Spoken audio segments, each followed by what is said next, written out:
आज एक नुस्खा है जो कि मैं आपको बता रहा हूँ, जो बराह रास्त नहीं इनडायरेक्ट शुगर को पे काम करेगा, शुगर को बैलेंस रखेगा। लेकिन इसके साथ साथ ये नहीं कि आप ये नुस्खा खाते रहें और घर बैठे रहें।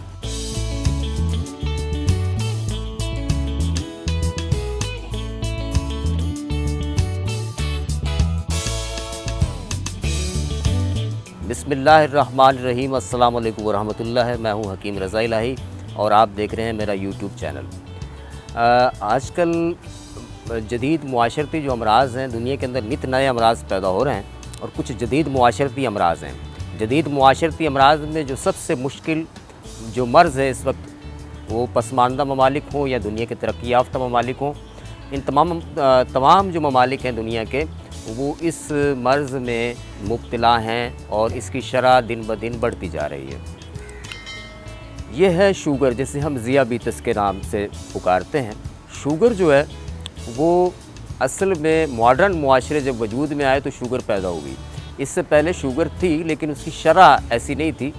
जो माजी के अतबा इकराम हैं उन्होंने इसे मीठे पेशाब की या मीठे खून की बीमारी कहा, और ये हवाला जात जो हैं वो भी किताबों में दर्ज हैं। तिब की तारीख़ में ये चीज़ें मिलती हैं, लेकिन वो काबिल इलाज भी था और वो ठीक भी हो जाता था। असल में जब मॉडर्न मुआशरे वजूद में आए तो हम आराम पसंद ज़्यादा हो गए, हम सोशल कम रहे, हम अपने आराम पसंदी हम में ज़्यादा थी। दूसरा, हम खाते रहे और सोते रहे। उसके साथ साथ सॉफ्ट ड्रिंक का भी एक दौर आया, जिससे हम कहें कोला कल्चर। कोला कल्चर का एक ज़माना आया। उसके बाद ये मर्ज़ जो है आहिस्ता आहिस्ता तरक्की याफ्ता ममालिक से फैलता हुआ पसमानदा ममालिक में ये पहुँचा। अच्छा, अब होता यूँ है कि शुगर के लिए आपने देखा होगा आए दिन सोशल मीडिया पे भी और दीगर कराची से लेकर खैबर तक के दीवारों पे भी लिखा होता है शुगर का जो है वो तसल्ली बख्श इलाज है। और शुगर के बारे में हर साल जो है एक सेमिनार भी होता है, मुनक्कद होता है। आलमी सतह पे जो है लोगों को शऊर और आगाही दी जाती है शुगर के हवाले से। ये मुसलसल एक काविशें जो हैं वो जारी हैं। WHO भी इस पे काम कर चुका है और दीगर भी जो दुनिया के बेहतरीन जो इदारे हैं सेहत के, वो भी इस पर काम कर रहे हैं। और हर साल जो नई आने वाली रिसर्च होती है, नई आने वाली तहकीक होती है इस बीमारी के बारे में, वो एक सेमिनार होता है। उस सेमिनार में ये चीज़ें जो हैं वो डिस्कस होती हैं और लोगों को शऊर और आगाही दी जाती है। लेकिन मसला ये है कि ये मर्ज़ बड़े बड़े दावे करने के बावजूद कंट्रोल में नहीं आता। अगर कंट्रोल हो भी जाता है तो फिर ये दोबारा से पैदा होता है। अच्छा, अब हमने बात करनी है कि हम इसको कंट्रोल किस तरह कर सकते हैं। शुगर दरअसल एक नुक्स है। नुक्स से मुराद ये, जैसे फ़र्ज़ करें किसी बंदे की कोई आँख या कोई जिस्म का एज़ा, जिस्मानी साख़त का कोई हिस्सा जो है वो अगर काम करना छोड़ जाए तो इसे हम नुक्स कहते हैं। हाँ, बुखार है, खांसी है, हेपेटाइटिस है, दीगर जो चीज़ें हैं, बीमारियां हैं, वो वाकई बीमारियां हैं। लेकिन शुगर एक उज़्व मखसूस का एक एज़ा है, जो है मखसूस एक एज़ा है जिसका फ़ाल तबई फ़ाल जो है वो मुअत्तल हो जाता है। तबई फ़ाल में बिगाड़ पैदा होता है, जिसको हम उर्फ़ आम में लबलबा पेनक्रियास कहते हैं। पेनक्रियास में बिगाड़ पैदा होने के बायस जब उसका तबई फ़ाल जो तबई निज़ाम है, जब वो सही तरह से काम नहीं कर पा रहा होता तो शुगर जो है वो पैदा होती है। शुगर 3 जगह जो है हमारी बॉडी में रहती है। शुगर दरअसल है क्या? शुगर 3 तरह हमारी बॉडी में रहती है। शुगर एक वो होती है जो हमारे लीवर में, हमारी बॉडी में रहती है, जो हादसे की सूरत में हमारे काम आती है। यानी खुदा न खास्ता एक्सीडेंट हो गया, फाका हो गया, तो वो शुगर बतौर एनर्जी हमें जो है वो शुगर सर्फ होती है। आपने देखा होगा रमज़ान में शुगर के मरीज़ बदपरहेज़ी भी कर रहे होते हैं, लेकिन उनकी शुगर कदरे जो है वो नॉर्मल रहती है। दूसरा, शुगर का जो हिस्सा होता है वो हमारे मसल्स में होता है, बॉडी मसल्स में होता है। होता यूँ है कि जब शुगर वहाँ मसल्स में होती है, तीसरी जो शुगर होती है वो हमारे ब्लड में सर्कुलेट कर रही होती है, एक एनर्जी होती है। आपको पता चला होगा बंदा बीपी लो होने से भी गिर जाता है और शुगर लो होने से भी गिर जाता है। बुनियादी वजह यह है कि शुगर एक बेसिकली एनर्जी है, एक पावर है, ताकत है।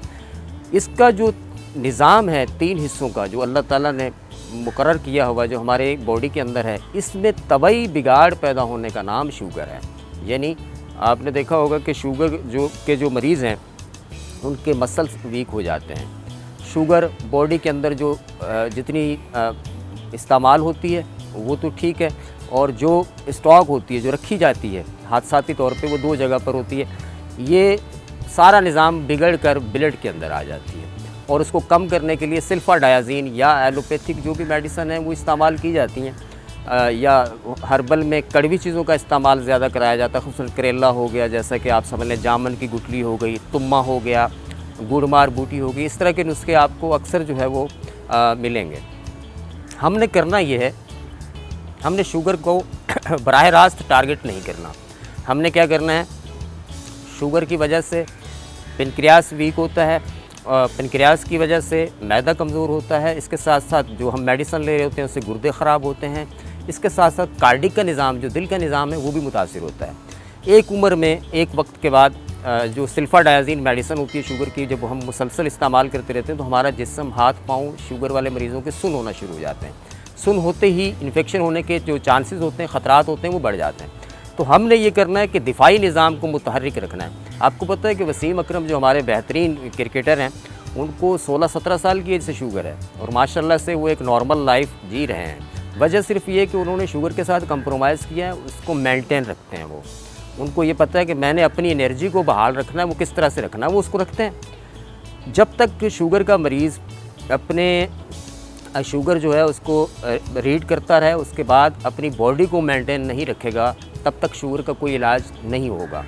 तो इसलिए आज एक नुस्खा है जो कि मैं आपको बता रहा हूँ, जो बराह रास्त नहीं, इनडायरेक्ट शुगर को पे काम करेगा, शुगर को बैलेंस रखेगा। लेकिन इसके साथ साथ ये नहीं कि आप ये नुस्खा खाते रहें और घर बैठे रहें।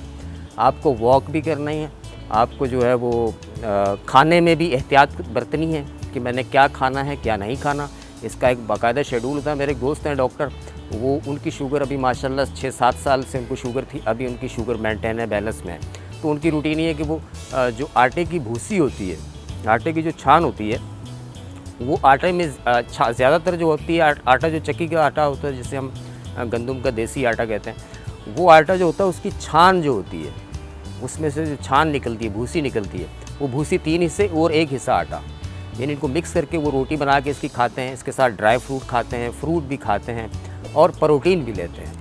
तो इससे शुगर के मरीज़ों का कोलेस्ट्रॉल लेवल भी अभी उनका नॉर्मल है। पहले कोलेस्ट्रॉल लेवल की रोज़ाना मेडिसिन खा रहे थे, अब कोई मेडिसिन नहीं खा रहे। तो ये नुस्खा भी वो इस्तेमाल कर रहे हैं जो मैं आपको बताने जा रहा हूँ। तो ये आप इस्तेमाल करें, इंशाल्लाह आपको बहुत फ़ायदा होगा। अच्छा, नुस्खा बहुत आसान है, आप बना सकते हैं इसको बहुत आसानी। इसकी सारी चीज़ें जो है आपको हर जगह मुयस्सर आ सकती हैं। इसमें हमने लेनी है हल्दी, हमने लेना है काला ज़ीरा, और इसके साथ हमने लेना है मोरिंगा, जिसको हम सुहांजना कहते हैं, और इसके साथ मेथी कसूरी है, दारचीनी है, और कीकर की गोंद है, बड़ी इलायची है। ये सारी चीज़ें 30-30 ग्राम है। और इसमें सना पत्ती 20 ग्राम डालनी है। सना पत्ती जब आप डालें तो इसका जो इसके अंदर तिनके होते हैं वो निकाल लें, सिर्फ पत्ते इस्तेमाल करने हैं। इन सारी चीज़ों को आप पीस के छान के रख लें, और इसका 1 चाय का चम्मच सुबह शाम लें। कोलेस्ट्रॉल भी आपका इंशाल्लाह नॉर्मल होगा, बैड कोलेस्ट्रॉल आपका जो है वो कवर होगा, साथ साथ शुगर भी जो है वो नॉर्मल होगी। इसके साथ साथ ग़िज़ा में सादगी रखें, खाने में आप सादगी बरतें। परहेज़ जो है वो भी एक आधा इलाज होता है। साथ साथ वॉक भी रखें, लाइफ को ज़िंदा रहें, इंजॉय करें। आप इस डिप्रेशन में पड़े रहेंगे, बैठे रहेंगे, मेडिसिन खाते रहेंगे। इन शुगर की मेडिसिन के साथ साथ मुआलजीन आपको एंटी डिप्रेशन मेडिसिन भी लिख कर दे देंगे।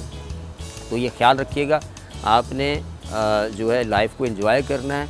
तो ये थोड़ी सी तकलीफ़ है, उसके बाद आप कंप्रोमाइज़ कर लेंगे। आपकी शुगर जो है वो काफ़ी हद तक नॉर्मल होगी, और जिस्म में जो शुगर के ज़िमनी असरात पहले हो चुके हैं, जिस्म का सुन्न होना, हड्डियों में दर्द होना, साथ साथ असाबी कमज़ोरी का होना, इसके अलावा जो मेल में प्रॉब्लम आती है जिनसी कमज़ोरी की, ये सारे मामला जो हैं इंशाअल्लाह ताला आपके ठीक हो जाएंगे। दुआओं में याद रखिएगा। अल्लाह निगहबान।